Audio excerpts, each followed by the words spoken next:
que são muito interessantes, Amazon, no caso da BMW, são extremamente interessantes, mas um aluno ou um gestor, quando sai da escola de gestão, não se depara com essas empresas quando começa a trabalhar, encontra um ecossistema completamente diferente. E é essa forma de estudar as empresas, estudar os casos, os desafios que elas encontram todos os dias, que dá esse material para os alunos portugueses estudarem as empresas portuguesas ou empresas estrangeiras, mas dentro da atividade em Portugal. Este é o 8º caso, como eu disse, os casos estão, todos os casos desde a primeira edição, já contamos com 120 casos, estão disponíveis no site do FAI. Temos também um livro com os principais casos, um livro digital, também está disponível no FAI para download e para utilização pelas escolas portuguesas. O FAI, como sabem, é a Associação dos Gestores em Portugal, é um fórum que foi criado em 1979, já vai fazer os seus 44 anos, continua jovem, e criou-se na altura como Fórum de Gestores Públicos, em que, como sabem, vivíamos os tempos em que as empresas eram controladas maioritariamente pelo Estado, depois das nacionalizações do 11 de março de 75, e os gestores públicos encontraram-se à frente das empresas sem muita experiência, porque entretanto os anteriores administradores tinham saído das empresas, tinham sido, enfim, demitidos, e era necessário eles trocarem impressões para não darem tentativa e erro e partilharem as suas experiências para conseguirem gerir as empresas que lhes tinham calhado em mãos. E a partir daí evoluiu a abertura do mercado, trouxe também gestores privados, muitos deles ainda continuam no FAI, outros já faleceram, no caso o engenheiro Belmiro Azevedo, ou o São Soares Santos, mas continuam, o Jardim Gonçalves, o doutor Santos Silva fazem parte do Conselho Geral. Há muita gente que continua ligada ao FAI, já na parte de saída, e o FAI está vivo, de boa saúde. Estamos uma grande expansão, principalmente aqui no Porto, zona centro, onde os casos estão mais interessantes se passam, e portanto é com enorme gosto que nós conseguimos ter connosco os líderes das principais empresas portuguesas, os principais bancos, e com isso fazer a partilha que nós todos queremos fazer no FAI entre os gestores para a qualificação e para melhorar a gestão em Portugal. E pronto, sem mais momentos, eu queria passar a palavra aqui ao nosso Dean da Faculdade de Economia do Porto, professor Varjão, mais uma vez agradecer as boas-vindas e agradecer também à Caixa Geral de Depósitos pelo patrocínio, porque sem ela não seria possível realizar este prémio, na pessoa do Dr. Francisco Cari, membro da Comissão Executiva, e muito obrigado a todos por participarem e também quem nos está a ver agora e depois mais tarde. Muito obrigado. Ora bom, muito obrigado, boa tarde a todos, dar as boas-vindas a todos à Faculdade de Economia para esta sessão e retribuir o agradecimento ao FAI por fazer esta sessão aqui no Porto, pelo motivo que foi indicado, mas em todo o caso, muito obrigado por terem escolhido a Faculdade de Economia para acolher esta sessão. Quis o capricho do calendário que esta semana seja precisamente a semana de pausa e entre a avaliação de uma época e a outra, portanto esta semana não há nem avaliação nem aulas, mas também por isso estamos mais descansados para esta sessão, que está organizada como uma mesa redonda com os participantes que eu vou apresentar muito sumariamente, combinei que não iríamos fazer a retrospectiva das carreiras, porque corria o risco de ficar aqui todo o tempo da sessão, começando ali pela esquerda o professor Álvaro Nascimento, que é licenciado em Economia e doutorado em Economia, é ex-aluno da Faculdade de Economia e é presidente do Conselho Consultivo da Entidade Reguladora da Água e dos Resíduos. O Dr. Rui Ferreira, também licenciado em Economia, também pela Faculdade de Economia e administrador executivo da Superboc, do Grupo Superboc. O Dr. Francisco Cari, que é licenciado em Gestão pela Universidade Católica em Lisboa, membro, como já foi dito, do Conselho de Administração e da Comissão Executiva da Caixa Geral de Depósitos.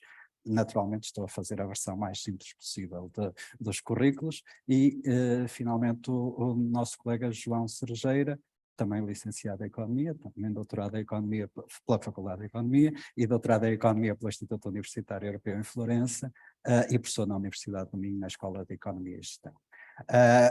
Muito brevemente é esta a apresentação do painel e queria evidentemente agradecer a todos a disponibilidade para se juntarem a nós, para discutir, ainda que num período relativamente curto, mas isto também é um período curto, ou ficaríamos aqui muito tempo a discutir o tema que nos traz, que é, de alguma maneira, o estado e as perspectivas da economia portuguesa e relacionado com elas as questões relacionadas com o talento, que são provavelmente o ponto de contacto mais visível entre empresas, empregadores e as universidades. E eu talvez começasse por assumir como ponto de partida um dos vários estudos e relatórios que foram feitos recentemente sobre precisamente as perspectivas da economia portuguesa. Nós pensamos em partir até por razões de alguma maneira circunstanciais, mas ainda assim importantes, do estudo que foi promovido pela Fundação Francisco Manuel dos Santos e que fazia de alguma maneira um diagnóstico e fazia uma proposta para a evolução da economia portuguesa, que era passar daquilo que se designava por um paradigma do Made in Portugal para o Created in Portugal, o que de alguma maneira exigiria um movimento para cima na cadeia de valor e, portanto, uma qualificação do sistema produtivo português muito baseado na inovação e, portanto, na qualificação dos recursos humanos. Era um relatório que, evidentemente, partia de um conjunto de perspectivas ou de transformações que se perspectivam e que, de alguma maneira, são generalizadamente aceites, como sendo aquelas que precisamente enfrentam a generalidade das economias ocidentais, a recomposição do comércio internacional, dos fluxos de comércio internacional e, portanto, das cadeias de valor, a questão das transições digitais e, portanto, da inovação, a questão da transição climática e a transição demográfica, que essa vai depois diretamente ao assunto que nos ocuparemos de seguida.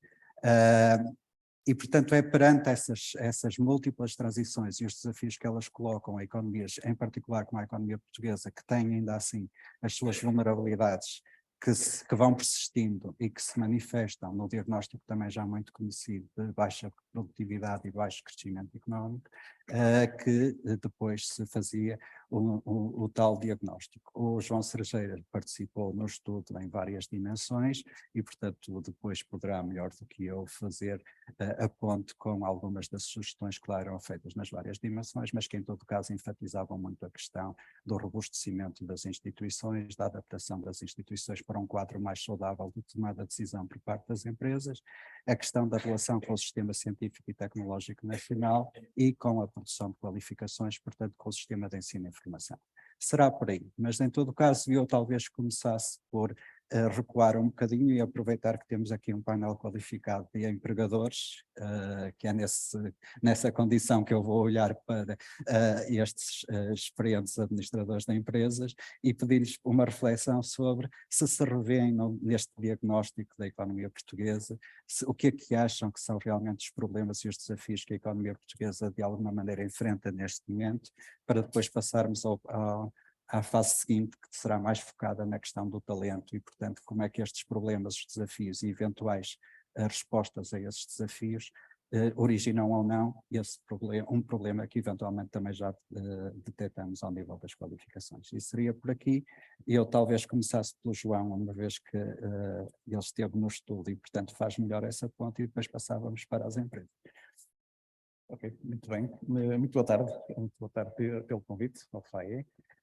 Também saudar os participantes desta mesa redonda, não é mesa, é um painel, e saudar também os colegas aqui da FEP, fui ex-aluno da FEP, fiz cá a licenciatura, e a minha primeira aula foi aqui nesta sala, é sempre assim, com o falecido, saudoso professor Carlos Pimenta, portanto foi algo intimidatório, portanto quando entramos aqui sentimos há sempre qualquer coisa que mexe cá dentro. Mas, portanto, é um gosto estar aqui convosco e, portanto, partilhar alguma daquilo que é a nossa reflexão sobre estes temas. Bom, o estudo focava vários aspectos, portanto, o talento, digamos, nós focamos o papel do capital humano, a importância do capital humano na transformação da economia portuguesa e também a importância e a ligação que tem depois com a produtividade, mas, portanto, o estudo era bastante mais vasto.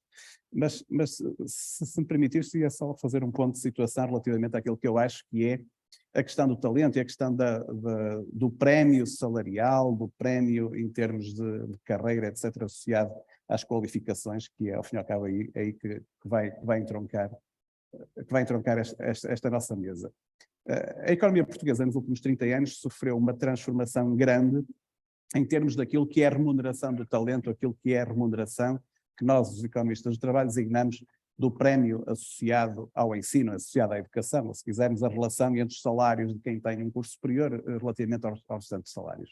Há uma fase da economia portuguesa que basicamente, aí entre os anos 80 e 90, onde tivemos uma aceleração grande da desigualdade salarial, muito puxada pelo acréscimo de procura de pessoas qualificadas. Portanto, foi uma fase, nós conhecemos, pelo menos eu, foi na altura em que terminei o curso, em que observávamos um diferencial grande entre os salários de quem terminava o curso, quem era licenciado na altura, relativamente ao salário mínimo. E foi uma fase em que, por exemplo, os percentis mais elevados em termos salariais, portanto, percentil 50, 70, por aí fora, até o percentil 90, eram também os percentis de salário que cresciam mais rapidamente. Ou seja, a desigualdade crescia muito impulsionada por uma escassez de capital humano na economia portuguesa, pela economia portuguesa estar a crescer de forma acelerada, uma transformação acelerada que requisitava capital humano e, portanto, essa escassez fazia-se refletir depois no preço, se quisermos, no salário que era oferecido, por exemplo, aos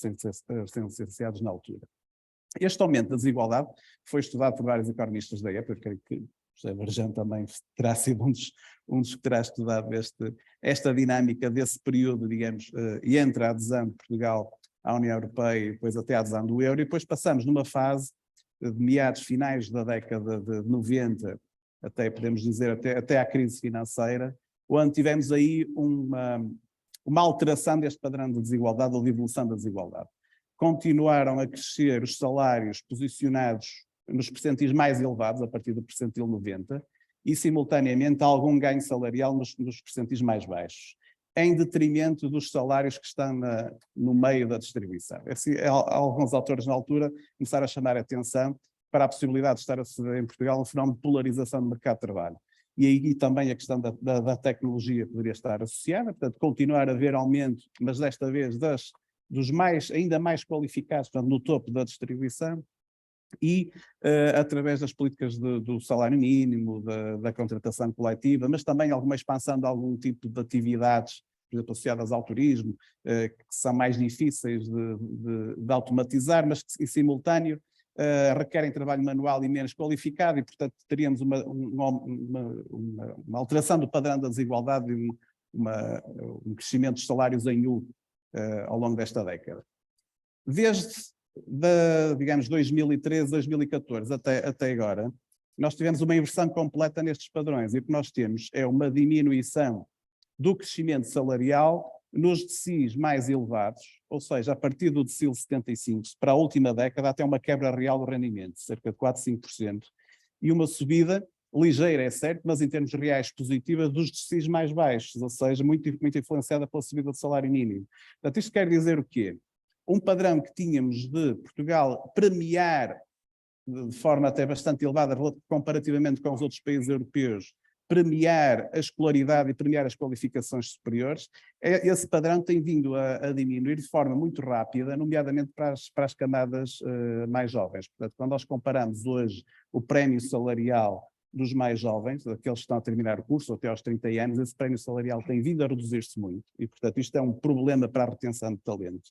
Os preços relativos em termos salariais, portanto, os salários relativos dos mais qualificados com os menos qualificados, têm vindo a comprimir-se, talvez de forma demasiado rápida, em simultâneo com uma expansão elevadíssima em termos de oferta de licenciados e de diplomados no ensino superior. Portanto, as gerações mais novas, aquelas que têm 20, 25 anos, cerca de metade dessa geração vai terminar com o ensino superior, e, portanto, isto é algo novo, completamente novo na sociedade portuguesa, é uma transformação estrutural. Portanto, passamos a ter um perfil em que tínhamos um crescimento muito acelerado da procura por expansão da economia, que fez aumentar esta desigualdade salarial, mas por aumento do prémio das qualificações, para uma situação atual em que temos um aumento da oferta de qualificados e diplomados, mas por vezes com menos experiência e entrar em algumas empresas e alguns setores menos qualificados, e portanto haver fenómenos aqui de sobre-educação, no estudo nós refletimos, portanto a questão dos ajustamentos entre a procura e a oferta, em que a economia portuguesa não tem sido capaz de dar resposta a este aumento da oferta. Portanto, não sei se ainda teremos a oportunidade de dar outra ronda, portanto a seguir um bocado o que era o meu pensamento relativamente ao que pode ser o futuro da economia portuguesa perante este quadro de esmagamento digamos, dos prémios salariais associados à qualificação, apesar de haver ilhas que são diferentes, mas portanto, quero que ficarei. Voltaremos seguramente numa segunda roda. Dr. Francisco Cari, onde estamos na perspectiva das empresas e neste caso até muito particularmente do setor financeiro, qual é a perspectiva sobre a situação em que estamos e para onde vamos? Em primeiro lugar, boa tarde a todos e obrigado aí pela vossa presença também. Eu não sou macroeconomista e por isso acho que porventura é mais interessante dar a minha perspectiva portanto eu na Caixa Geral de Depósitos sou, entre as minhas responsabilidades, tenho a banca de empresas, médias e grandes empresas, portanto dar um bocado a minha perspectiva de como é que vejo as empresas, como é que vejo o crescimento económico e, enfim, o que é que considero os fatores mais importantes do diálogo que vamos tendo ou que vou tendo com a generalidade dos nossos clientes e a avaliação da informação que vamos tendo, não é? Pronto, aqui num contexto do desenvolvimento económico, não é? Nós já temos um enquadramento de curto prazo e que ele se vai mantendo na medida em que Portugal, como economia pequena, bastante aberta, ela dificilmente foge muito do que são os ciclos de desenvolvimento económico global e em concreto do desenvolvimento económico europeu. Pois numa perspectiva de mais longo prazo temos os temas de convergência para a média da União Europeia e como é que vamos ficando posicionados dentro do ranking dos países da União Europeia e, de facto, nos últimos anos, enfim, como é sabido, ainda que tenhamos tido alguma convergência para a média, enfim, do ponto de vista de ranking,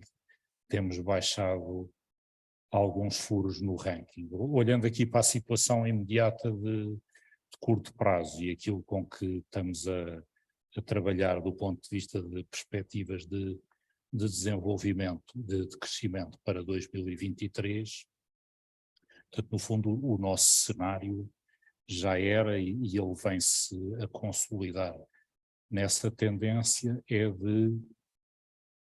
enfim, apesar dos ventos desfavoráveis que a economia enfrenta, de virmos a ter um crescimento marginal, sem necessariamente virmos a entrar em recessão, naturalmente que muito condicionado também pelo que possa ser a evolução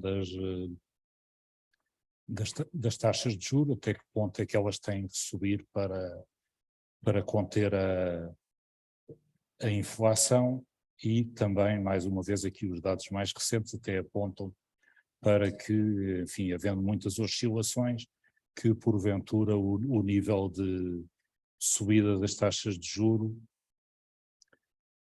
na Europa, as taxas de juros de referência possa vir a atingir ou a estabilizar num nível mais perto de 3%, que no nosso entender não seria suficiente para, neste cenário mais de curto prazo, suficiente para criar uma destabilização e uma contração da economia que, por sua vez, pudesse trazer aqui um aumento grande de desemprego e que entrasse um bocado num loop negativo, em certa medida também semelhante ao que tivemos na crise anterior, que, enfim, o setor financeiro, também prejudicado com o aumento do desemprego, o incumprimento do lado das empresas e que levou depois também a um processo de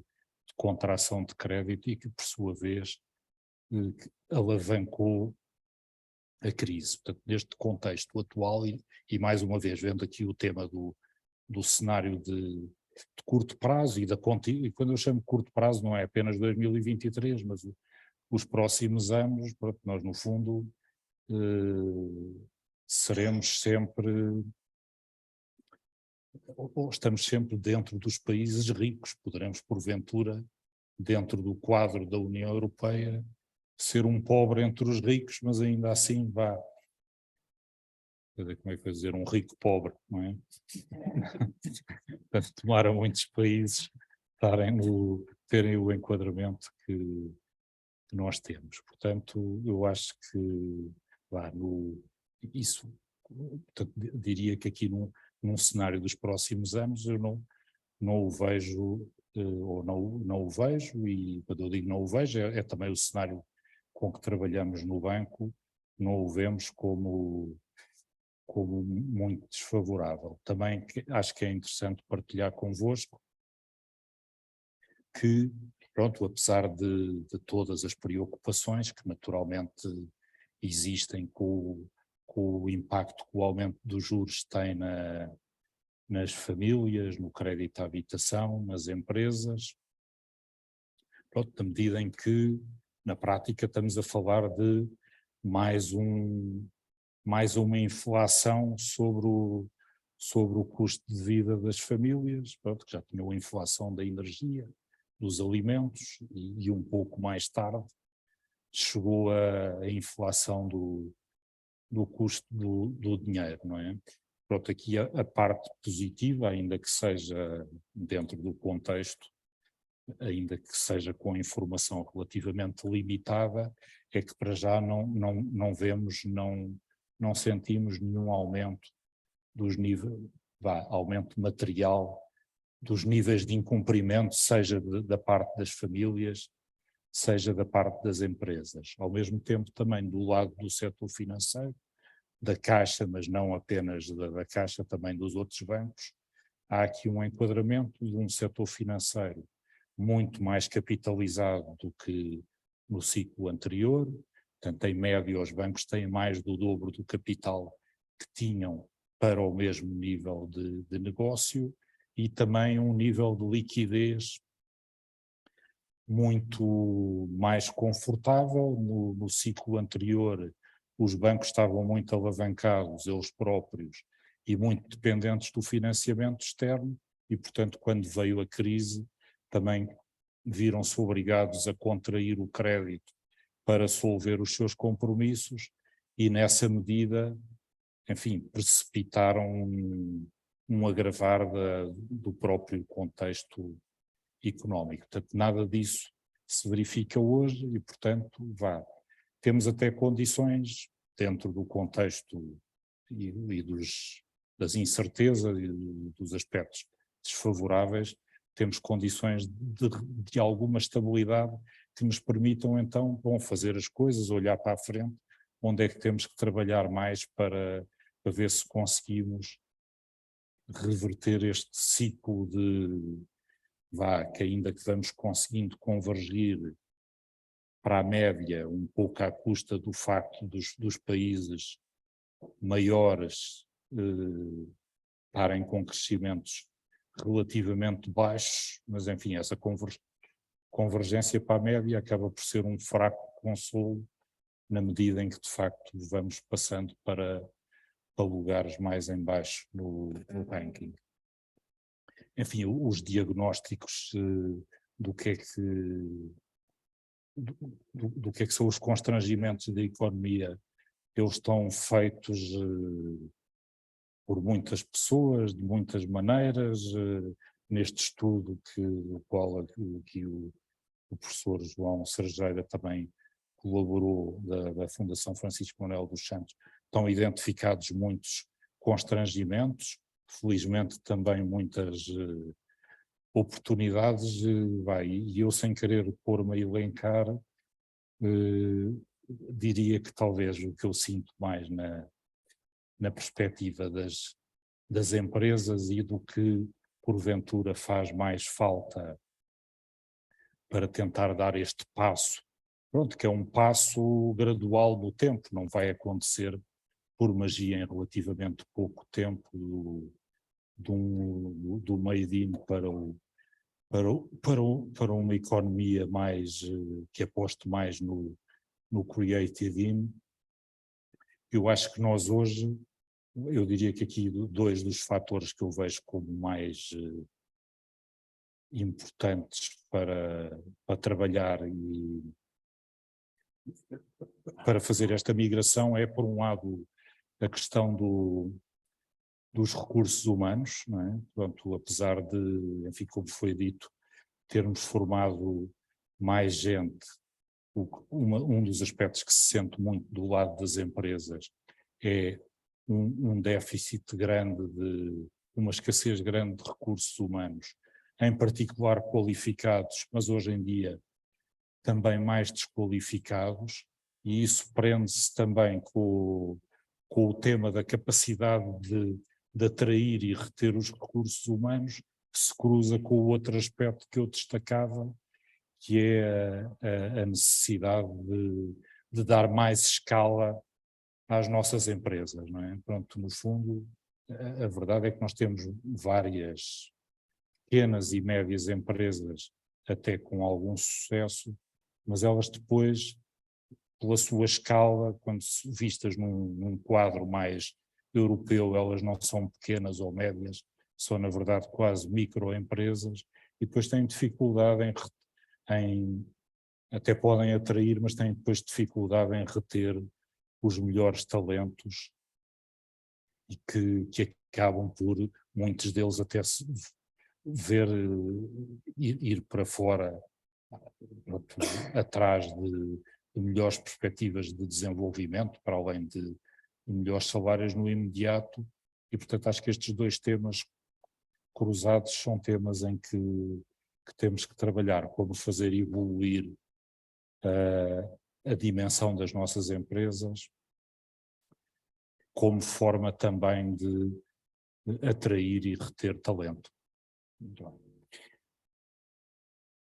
Eu agora passava para a perspectiva de um grande grupo eminentemente industrial, portanto, com uma perspectiva um bocadinho diferente, certamente. Uma perspectiva moderadamente otimista em termos globais, mas aqui uma dificuldade de conciliar a necessidade de desenvolvimento do país com a disponibilidade de recursos, neste caso humanos qualificados. É assim também que se vê a partir da Superboc? Sim, bom, antes de mais, boa tarde a todos. Também é um prazer voltar aqui à FEP. Eu, curiosamente, ali com a professora João Cerejeira, também tive a primeira aula aqui nesta sala, só que foi de Ciências Sociais. Não me entusiasmou muito na altura, não, mas enfim, ainda mantenho essa memória e portanto é um gosto estar aqui. Bom, no que respeita à economia portuguesa, eu enfim, também não sou macroeconomista e não queria repetir muito porque partilho muitos dos comentários e das visões que foram aqui expressas, mas eu gostava de destacar para sintetizar e numa visão de facto de empresa, mais micro. Eu acho que tenho visto a economia portuguesa a ser mais resiliente do que aquilo que eu esperava, claramente. Há pouco menos de um ano atrás estaria bem mais pessimista com a emergência, uma situação de conflito armado na Europa, etc. E acho que a nossa economia teve uma grande capacidade de resiliência e, portanto, isso deixa-me algo positivo também quanto ao futuro. Agora, se daqui advém uma certa dose de positivismo, também não deixo de ter preocupação com as debilidades estruturais que a economia continua a evidenciar. E essas do lado das empresas são muito evidentes. Eu sintetizava de forma muito simples. Há um déficit de produtividade no país, nas empresas em geral. Claro que haverá exceções, há diferentes gaps, mas há um déficit de produtividade e eu acho que isto devia ser uma batalha nacional. Não vejo nem o poder político, nem as autoridades, não vejo ninguém preocupado com a produtividade em Portugal, que se olharmos para os últimos 20 anos não evoluiu, e portanto sem aumento de produtividade a competitividade do país não vai evoluir, nem os salários vão evoluir, não vale a pena ter pretensões de gerir de forma administrativa a evolução de salários. Eu sou o mais adepto possível da subida do salário mínimo, acho que até ainda devia subir mais, mas não é neste contexto, sem uma evolução de produtividade que não se tem verificado em Portugal, francamente não vejo como seja possível. E medidas administrativas depois vão conduzir a situações caóticas, como esta que se vive do salário mínimo estar a encostar ao salário médio nacional, o que não faz sentido nenhum. Outro desequilíbrio estrutural que eu acho que nos afeta e de alguma forma está relacionado é a qualificação dos recursos humanos. Já lá vamos, já se começou a falar de talento e podemos desenvolver um bocadinho mais, mas eu não coloco o foco só no talento, digamos, olhando para o talento como, digamos, o segmento superior dos recursos que estão disponíveis na sociedade. Eu acho que há um déficit de qualificação generalizado.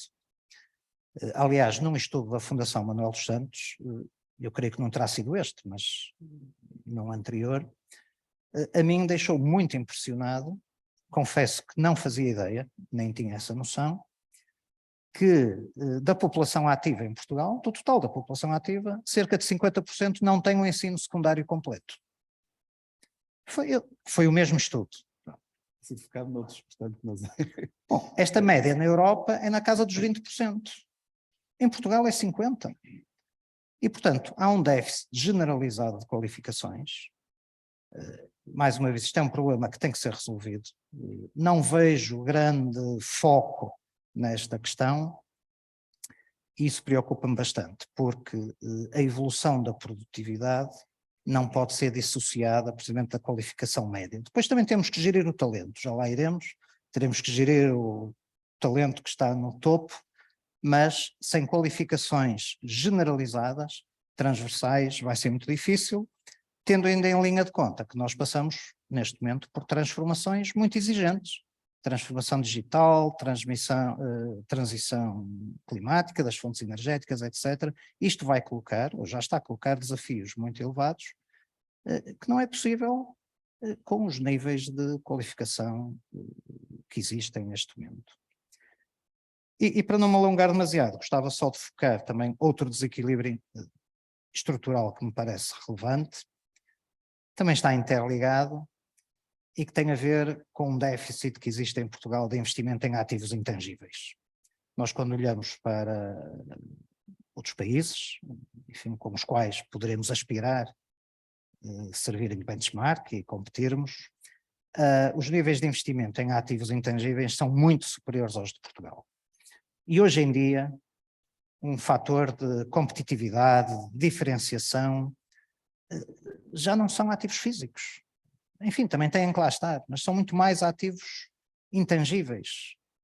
E não estou só a falar do ativo intangível, que é comumente mais referenciado e pensado, marcas. Não, há muitos mais ativos intangíveis, um deles também é o talento, por exemplo.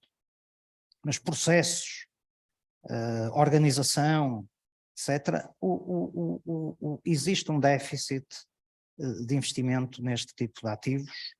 E quando levamos em linha de conta que, de facto, a diferenciação já não tem a ver com fábricas, com tecnologia, porque tudo se compra. Até a qualificação, podemos ir às escolas de gestão, buscar os melhores recursos, mas depois ter o conhecimento não chega. A diferenciação está na capacidade de extrair valor do conhecimento. E este investimento em ativos intangíveis, eu acho que é uma debilidade estrutural nossa também, dos números que conheço.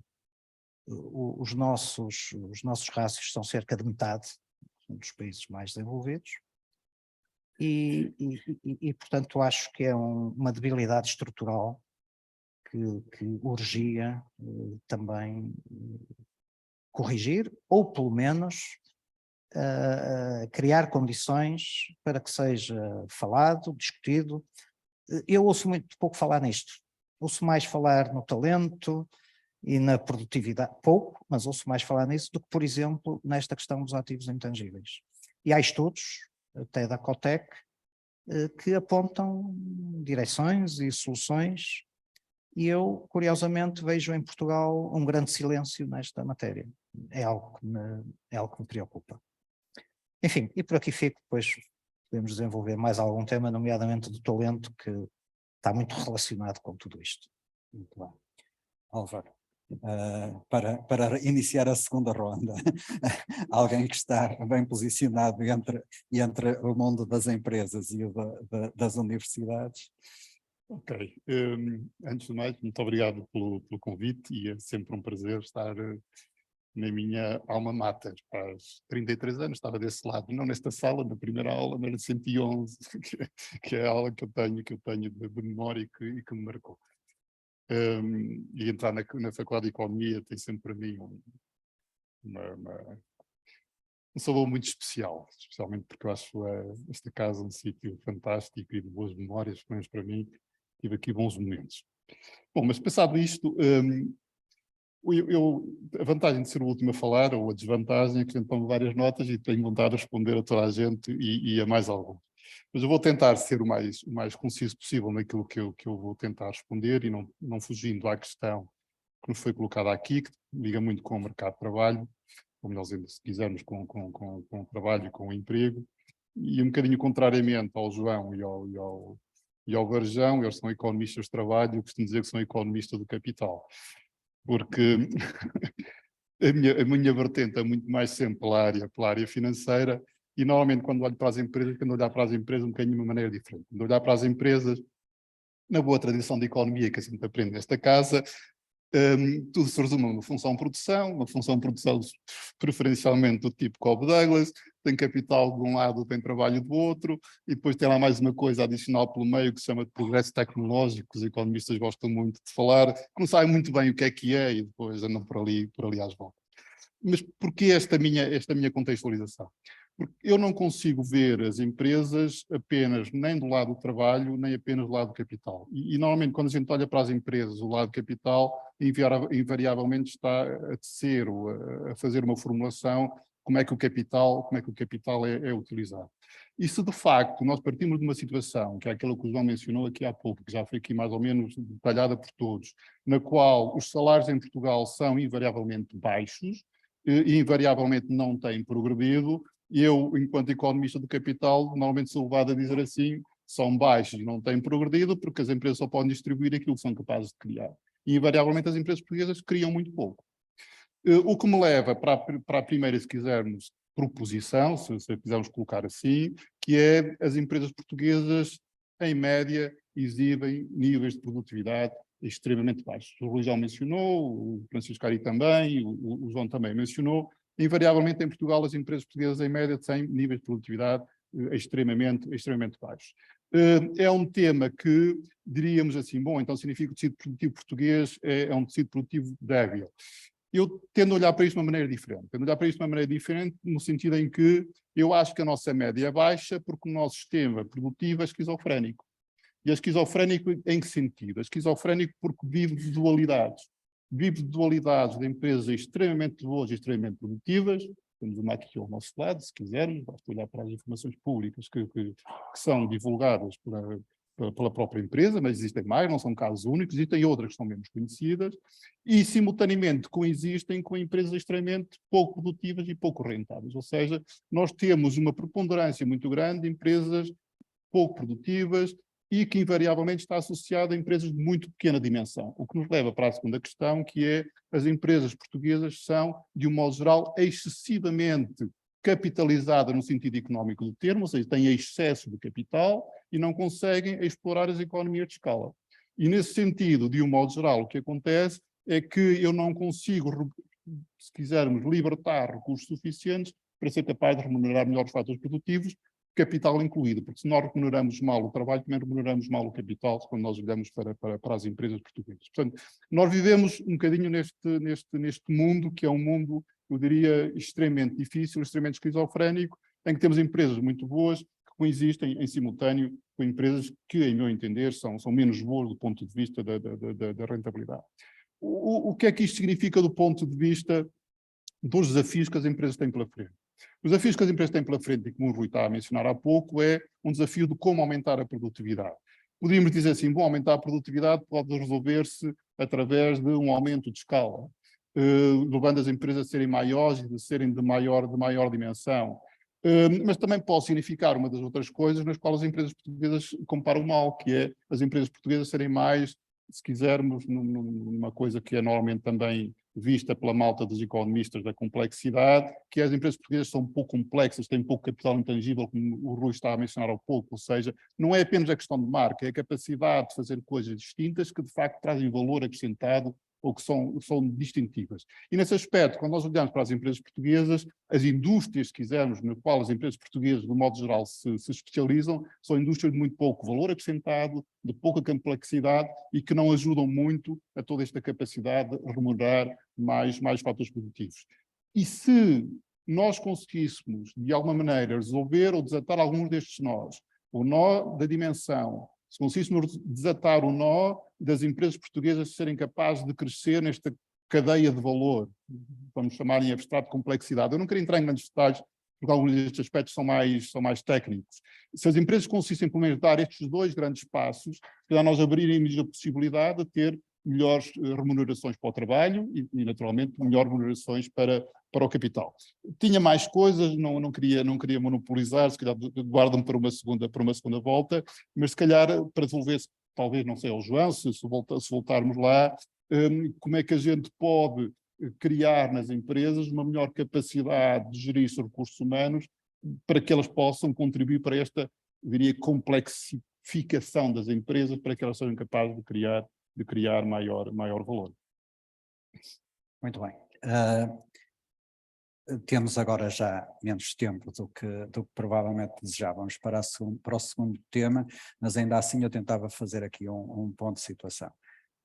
Temos, por um lado, uma indicação de alguma escassez de recursos humanos. Eu agora vou pôr assim para não cair na armadilha do talento, porque uma das minhas perguntas é o que é isso do talento, mas eventualmente temos uma escassez de recursos humanos que tem que ver sobretudo com as tendências demográficas e eventualmente com o déficit de qualificações.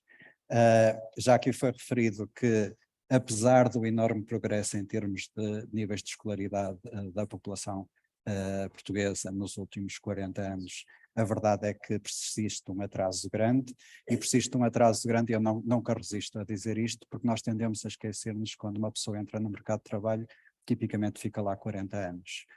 E por muita formação que se faça ao longo da vida, a verdade é que os níveis de escolaridade dificilmente acompanham, de quem entrou antes, dificilmente acompanham a progressão da média, e isso faz com que o progresso estatístico seja de facto muito lento.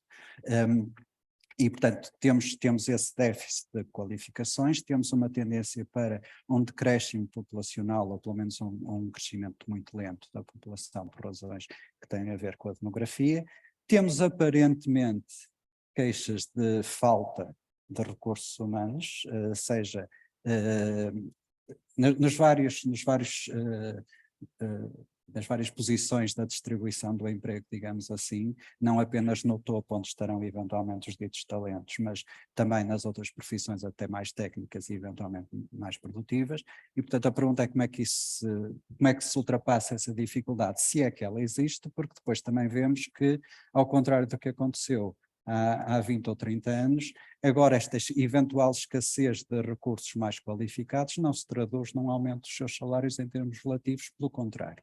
E, portanto, se há de facto essa escassez, portanto, se eu falar, ela aparentemente não tem consequências em termos salariais.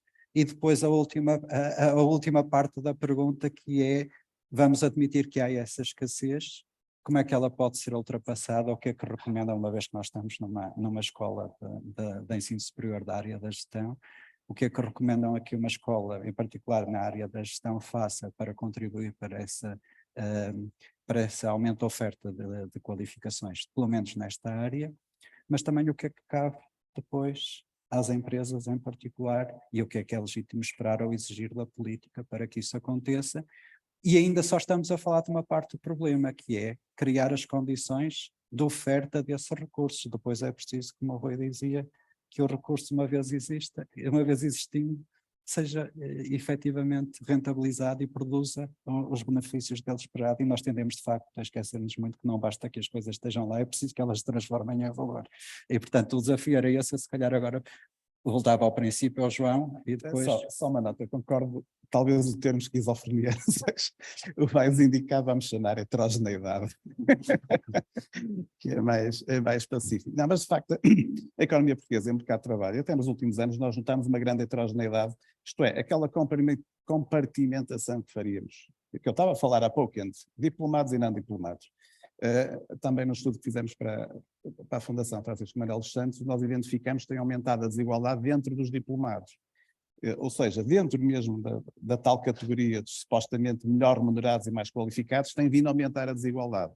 E tem vindo a aumentar a desigualdade provavelmente, por um lado, pelo tecido económico que temos, mas por outro lado também pelo perfil de qualificações que as universidades, os politécnicos, portanto, o nosso sistema de ensino superior está a oferecer. O facto de haver escassez quer dizer que há concorrência pelo talento e, portanto, isso é bom. Portanto, do ponto de vista do trabalhador, isso é bom. E quando nós olhamos para a evolução dos salários, nós verificamos os salários que mais aumentaram nos últimos 2 anos são aqueles ou que foram empurrados pela subida do salário mínimo, portanto, profissões menos qualificadas, ou algumas áreas de diplomados, nomeadamente nas áreas das engenharias e das TIC. E isto tem a ver com o que eu disse há pouco. Porquê? Quando nós olhamos para a percentagem de diplomados na área das TIC, olhando os dados do Eurostat, nós diplomamos cerca de metade daquilo que é a média europeia, cerca de 3,5%, 4% dos diplomados são na área das TIC, e muito aquém, por exemplo, da percentagem de diplomados na Irlanda, que ronda aos 9%, 10%, ou então dos países bálticos. Portanto, os países que mais têm crescido também a nível europeu são os países onde têm direcionado o seu ensino superior para as áreas que estão em transformação, associadas a este processo de digitalização, e a seguir vamos ter também um processo de transformação do ponto de vista da energia, do ambiente e por aí fora. Portanto, há o perfil do próprio sistema de ensino superior que tem que mudar, mas também não tem incentivos para o fazer. Portanto, para as universidades recebem exatamente o mesmo se qualificarem alguém numa área com baixa empregabilidade, ou até empregabilidade elevada, mas com salários baixos, relativamente a alguém que tenha uma perspectiva de crescimento salarial mais elevado. Portanto, primeiro aspecto, quando nós olhamos para os dados do mercado de trabalho, a concorrência é um bom mote, para além do aspecto administrativo, que não é o melhor para aumentar salários, não é? É a melhor forma de aumentar salários, é haver concorrência entre empresas. E quem não tem capacidade, os empresários, as empresas não têm capacidade para pagar, o mercado tem que ter mecanismos de saída do mercado. Um dos aspectos que identificamos também no estudo é alguma dificuldade do tecido empresarial português deixar o mercado e a existência de empresas zombie, portanto, empresas que permanecem com rácios económicos e financeiros, portanto, de baixa qualidade, mas que permanecem no mercado por um tempo excessivo e que não libertam recursos, por exemplo, recursos humanos, para as empresas que crescem mais. Agora uma nota positiva ainda centrada nesta questão da concorrência. Aumentar a concorrência eu acho que é fundamental. Primeiro, para tirar as tais más empresas fora do mercado, libertar recursos para as outras, para fazer subir salários, e o aumento da concorrência pode ser feito por 2 vias. Uma via é abrir setores que estão ainda fechados à concorrência. Por exemplo, o setor ferroviário é um exemplo. Nós vamos, ainda há pouco tempo, não há muitos anos, há poucos anos fui à República Checa e podíamos ir, havia comboios, várias empresas a concorrer nas mesmas linhas e era possível escolher. Em Portugal, por opção política, só temos um operador a funcionar na rede. Portanto, a Fertags não é propriamente concorrente, portanto é também uma concessão. Portanto, não há concorrência no setor que é fundamental para a transição energética, que é o setor ferroviário. Portanto, por muito dinheiro que se aplique nas infraestruturas, na própria empresa, se não houver concorrência, vamos ter um desperdício de recursos, claramente. E há outros setores que estão protegidos por questões administrativas. Quantas empresas entraram no mercado das telecomunicações, até no próprio sistema financeiro, portanto há um conjunto de setores que estão protegidos. E notamos, naqueles setores, até por alteração da tecnologia, estão-se a abrir ao exterior, nomeadamente setores de serviços. Por exemplo, a área das TIC é muito interessante, porque até agora é possível nós termos trabalhadores cá, nomeadamente após a pandemia, o teletrabalho veio trazer mais concorrência em termos da procura de talento, porque já não é preciso emigrar, portanto o custo da mobilidade desceu, mas é possível exportar serviços a partir daqui para um trabalhador independente. Isso está a ocorrer, e no setor das TIC os salários têm subido a mais que 2 dígitos em algumas áreas, pressionados precisamente por esta concorrência adicional de procura de talento junto do talento português. Portanto, o setor dos serviços, de uma maneira geral, que nós até na economia, enfim, nas aulas dizemos que são os não transacionáveis, estão a deixar de ser o setor não transacionável e passar a ser também transacionável. Isto é muito interessante, porque altera também a nossa forma de pensar e a forma de olhar para aquela forma tripartida de setorizar a economia. Temos que pensar isto de uma maneira diferente. E cada vez mais serviços vão sentir esta pressão da concorrência, que vai ter efeitos muito interessantes sobre, por um lado, saída de empresas, mas por outro lado também pressão dos salários e provavelmente permanência e obrigação, lá está, de algumas empresas portuguesas de apostarem nos tais intangíveis. Mas depois há outros bloqueios, por exemplo, a questão do setor financeiro está disposto a financiar os intangíveis? Não é preferível ter uma hipoteca sobre um terreno, sobre um edifício, sobre um intangível? Este é um ponto fundamental que também focamos no estudo, que é como é que o setor financeiro vai conseguir alocar o capital, falava há pouco, não é? Portanto, nós temos a função de produção de juntar o trabalho capital mais o resto que é o resíduo de solo, mas é um resíduo muito importante, não é? Como é que se combina isto? E como é que temos um sistema financeiro depois suficientemente ágil e moderno conseguir meter capital nestas empresas? Só uma nota, nós falamos muito, e a ICEP faz muita publicidade aos unicórnios portugueses. Eu convido todas as pessoas que olhem para os unicórnios portugueses, são 10 ou 15, não sei quantos são, mas vão ver onde é que eles estão localizados. Quantos deles estão localizados em Portugal? Dizem nascer em Portugal, mas depois vamos ver onde é que eles estão. E não estão, não é porque mas os engenheiros estão cá. Portanto, a questão é que a falta de capital ou a falta de capacidade do sistema financeiro português de gerar fundos adequados e canalizar fundos para estas atividades de elevado crescimento. E elas têm necessidade de sair, vão para Londres, vão para São Francisco, e portanto os ditos unicórnios portugueses já não são unicórnios portugueses, são unicórnios, outro bicho qualquer, mas deixaram de estar cá, portanto, talvez por terem asas, não sei se os unicórnios têm asas, portanto, mas voam mais depressa do que os outros. Ora bom, não resisto a aproveitar a deixa para lhe passar a palavra, e até dispensando um bocadinho da questão dos talentos ou das qualificações, se preferir esta questão. Passa-me aqui o abacaxi de como financiar os intangíveis. Eu acho que, quer dizer, e essa é uma boa questão, e até curiosamente, um dos casos que chegou aqui à fase final do prémio de hoje, apesar de não ter sido premiado, era precisamente sobre o tema dos unicórnios e porque é que eles unicórnios portugueses e porque é que eles se localizavam. Enfim, porque é que eles tinham que fugir ao fim e ao cabo de Portugal, a maior parte deles, mesmo que as ideias nascessem cá para se desenvolverem, tinham que ir para fora. Eu acho que isso tem a ver com um aspecto ou uma área do sistema financeiro português que não está suficientemente desenvolvida, mas que também não é uma área para ser preenchida pelos bancos comerciais tradicionais, porque o banco comercial ele é um fiel depositário do dinheiro dos seus clientes, que depois tem que aplicar necessariamente em atividades com pouco risco, para poder precisamente garantir que esses depósitos dos recursos dos seus clientes nunca estão em risco. E, portanto, um dos aspectos que leva a que é um braço do sistema financeiro português que não está suficientemente desenvolvido, que é, no fundo, a indústria de angariação de capital de risco para fomentar investimento em atividades de maior risco, não é? E, portanto, isso não é, eu acho que não é uma função dos bancos comerciais tradicionais. Depois podemos discutir, acho que mesmo assim que já houve alguma evolução nos últimos anos, mas podemos discutir porque é que não existe essa apetência por parte dos investidores portugueses para suportarem esse tipo de fundos e investimentos. Pronto, eu acho que, por um lado, há uma crónica falta de poupança no sistema financeiro português.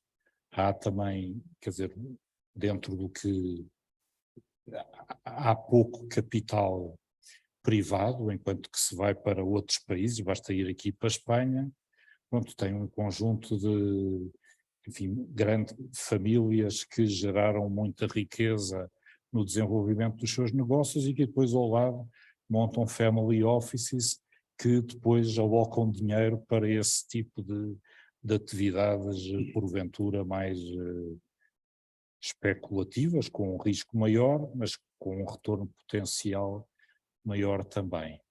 Acho que também onde é que nós vemos muito que lá fora se vai buscar muito dinheiro para investir nessas áreas, é o sistema de pensões, não é? Ora, nós em Portugal temos um sistema de pensões privado, na verdade mínimo, não é? E mesmo assim ele próprio com muito pouca cultura para fazer investimentos adequados ao seu perfil de vida. Portanto, os próprios fundos de pensões, apesar de terem à partida uma lógica para fazer investimentos a 20, 25, 30 anos, tendem sempre a olhar para quase, enfim, não digo todos, nem todos com a mesma proporção, mas gostam muito da ideia de investir numa coisa que tenha o dinheiro à vista, que no dia seguinte, ou num ano, ou 2 ou 3, o trazem de volta, não é? E, portanto, o sistema de pensões privado é pequeno e tem essa característica.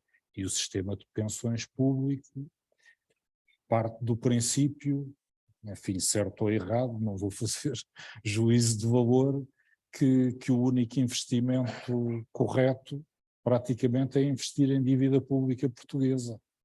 Por isso também não é por aí que vamos buscar dinheiro de longo prazo para dar apoio a esses intangíveis. E por último, existe aqui também um condicionante de escala que é difícil de combater, que é, pronto, tipicamente nestes negócios, se calhar em cada 10 que investe, 8 perde o dinheiro todo, 1 empata e depois tem que acertar num que paga todos os outros e traz o retorno para o capital total alocado.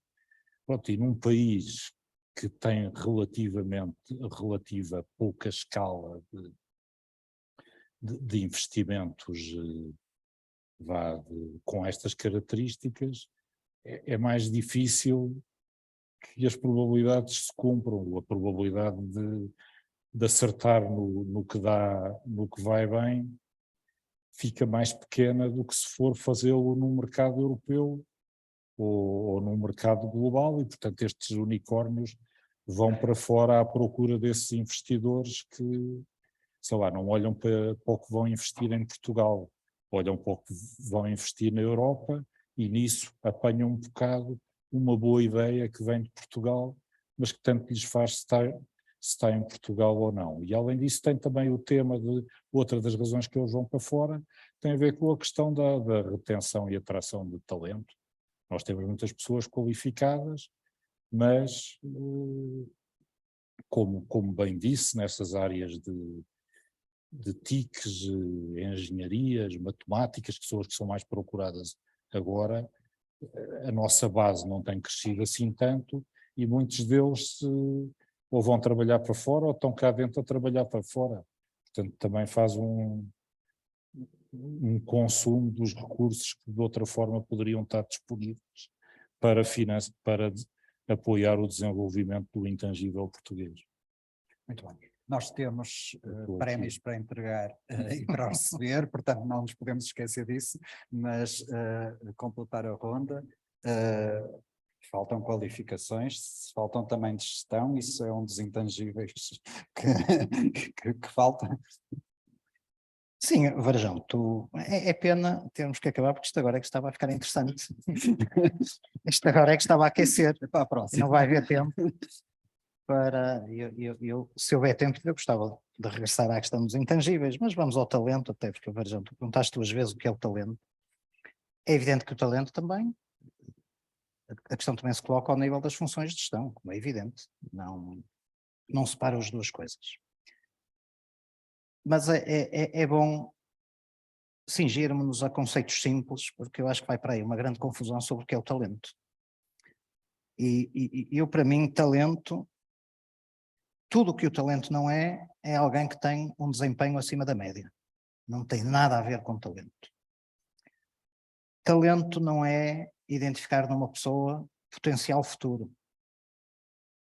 Uma pessoa que tem potencial poderá ser talentosa ou não, vamos ver no futuro. E, portanto, perceber o que é o talento é o primeiro passo para depois saber como gerir o talento. Eu, de uma forma muito simples, acho, para mim, talento são pessoas que são capazes, pessoas talentosas são pessoas que são capazes de resolver problemas, de preferência difíceis e de preferência vários ao mesmo tempo. Isto são pessoas talentosas. São pessoas que são capazes de ir buscar valor, de identificar valor, onde ele não parece existir. E isto tem que ser gerido. O problema não é atrair ou não atrair, ou reter, não reter. Pelo menos na organização que eu represento, o talento é um processo interno. Nós não confiamos no mercado para ir para o mercado nos dar talento, ou para o Estado, com as políticas de educação que promove e de qualificação, nos fornecer talento. Não confiamos nisso. A gestão de talento é um processo interno que tem um problema. É lento e é caro.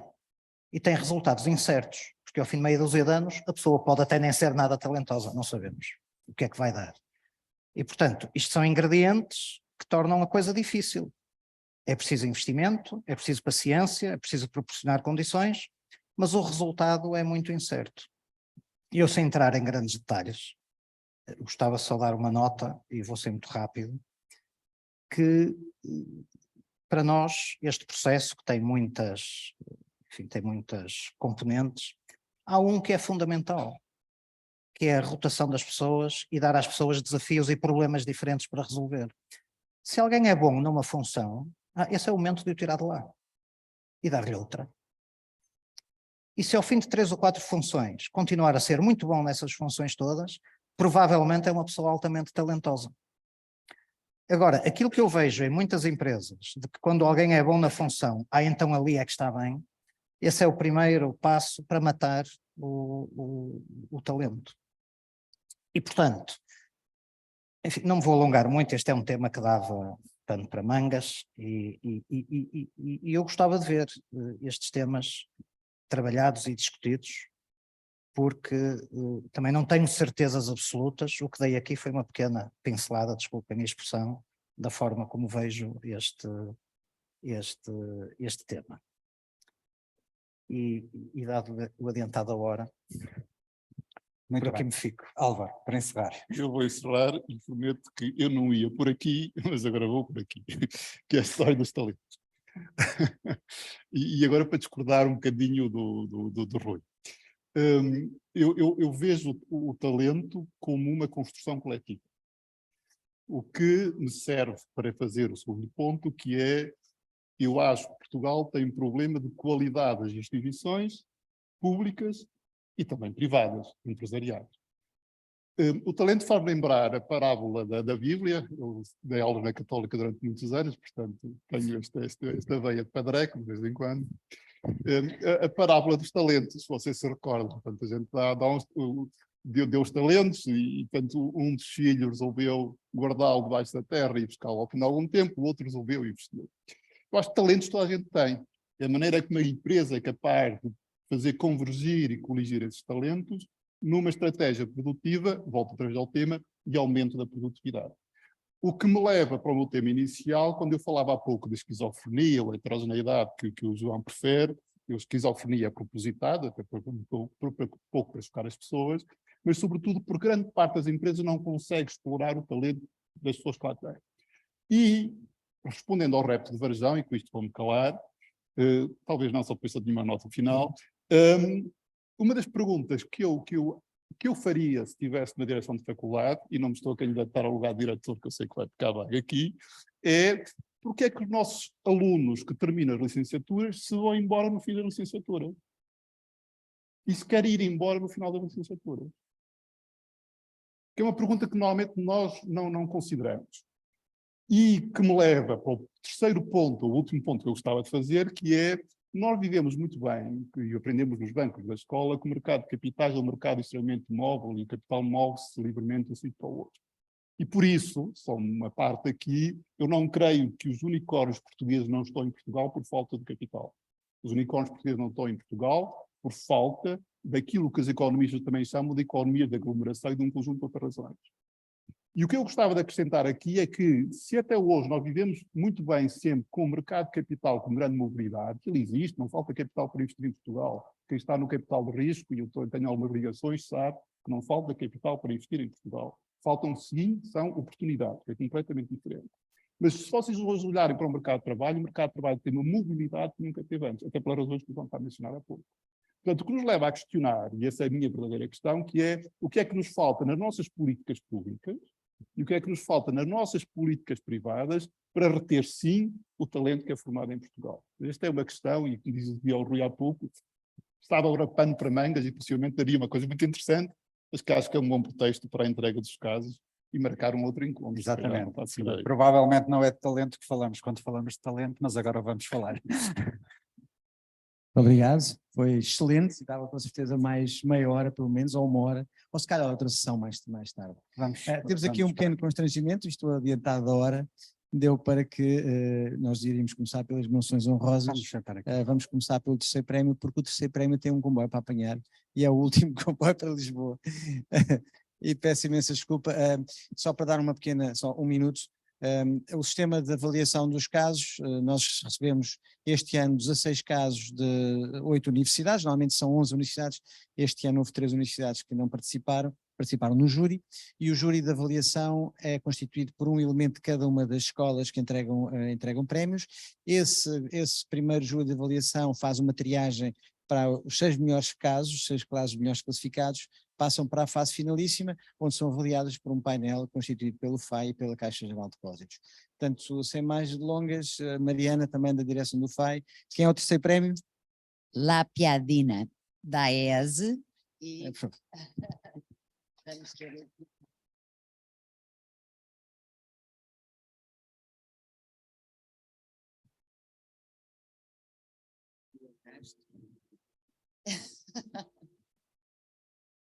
É Maria Castro e muitos parabéns.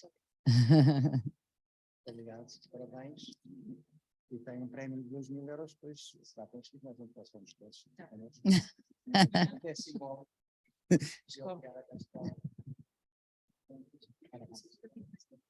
Sim, pois, está bem. Agora, mas pelo menos já pode respirar, não é? Olha, assim não saem fotografias, tu vais fazer tudo. Está bem, pronto, ok. E então agora chamaria pela ordem inicial. Muito obrigado e peço desculpa pelo atraso. Vamos chamar então para a menção honrosa a nova SBE, pelo caso Management Control Systems, Material Accounting and Budgeting in an NPO, the case of Aresk. Não sei se a nova está aqui. Nós entregamos depois mais tarde. Depois temos menção honrosa também para a Católica Lisbon SBE, Responsibility as an Opportunity, Enhancing Human Rights in Organization as a Driver for Change. Aí está no Zoom. Então, parabéns. Podem vir alguém da Católica vir receber, em nome de alguém da Católica que pode vir receber, já agora. E também está aí alguém também da Católica responsável pelo caso, o segundo caso também da Católica de menção honrosa, que é o Portuguese Unicorns, Where Else to Go But the US, A Tale of Two Unicorns. Parabéns, Juliana, obrigado. Vamos entregar a menção honrosa também aqui aos vossos colegas. Muito obrigado. Muito obrigada. Sim.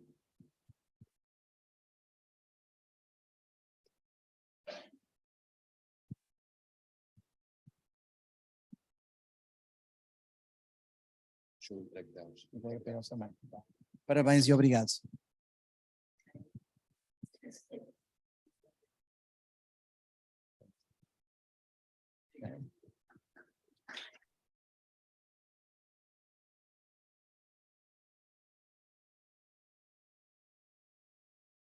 Bom, vamos voltar ao normal. Isto foi assim um pouco a correr, peço desculpa. Então, para entregar o segundo prémio, eu chamaria ao palco o professor José Manuel Varjão, Dean da Faculdade de Economia do Porto, para entregar o segundo prémio, que será entregue a Porto PBS, pelo caso Paupério Distribuição. Muitos parabéns.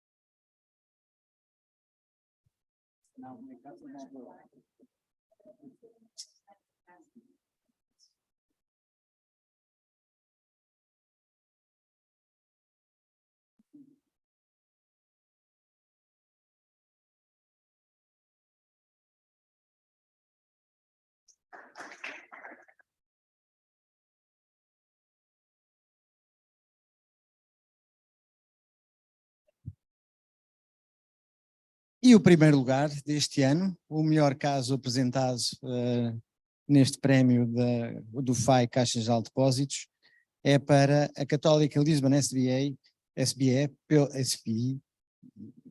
FUTA International Journey, a Sunny Future for Beach Towel. Muitos parabéns. Primeiro prémio, 5.000 euros. Para entregar o prémio, chamo ao palco o Dr. Francisco Cari, da Comissão Executiva da Caixa Geral de Depósitos.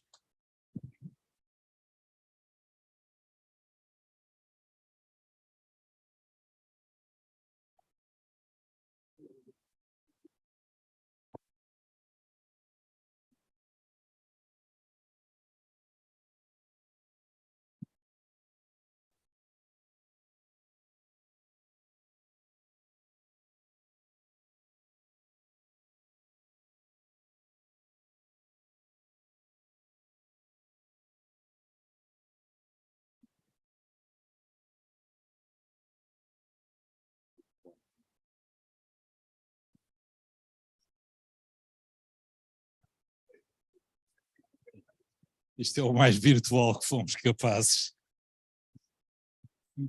Mas mostra...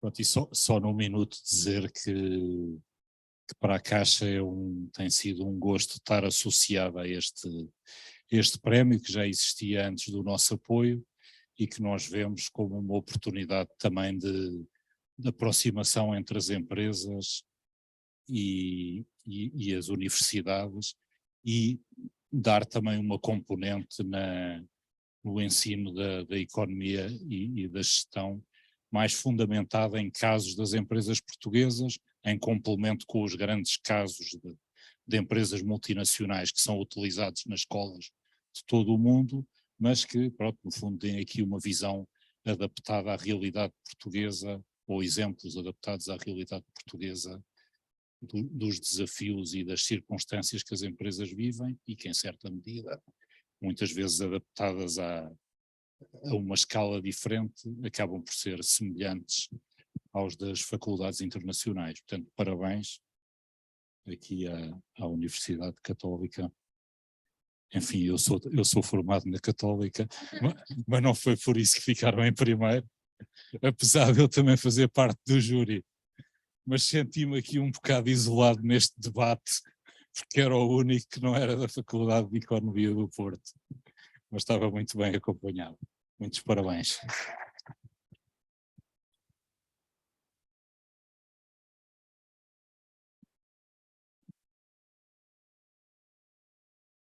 Bom, obrigado a todos. está encerrado este 8º prémio do estudo de casos FAI Caixa Geral de Depósitos. Para o ano convido-vos para o evento de entrega do 9º prémio na Católica Lisbon SBE, que ganhou este ano. Terá o prazer de nos receber, ou ONUs, como quiserem. Terão que ter lá. Obrigado.